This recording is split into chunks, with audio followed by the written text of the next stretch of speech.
Pastor Westmoreland also shared with us something that we offer our churches if they don't want to pay the extra few $1,000s for professor installations, how they can save that money, potentially use it to get more of a value out of the sign. They maybe get a bigger, better, clearer sign. Pastor Westmoreland had some concerns. Maybe you can share that with us?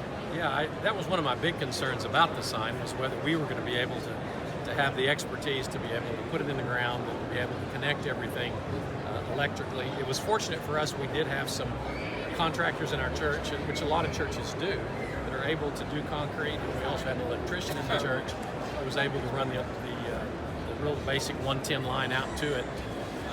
And what we found is the installation went very, very simply and very, very easily. I would say you do need to have some type of either a boom truck or something to where you can lift that up onto the concrete base. So it's something that you have to do a little bit of thinking ahead of time.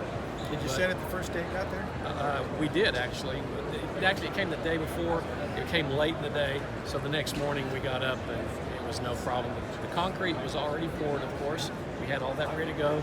You send out the easy instructions and the template to be able to get all that done. And so yeah, within an hour we were up and we were ready to roll. So very quick.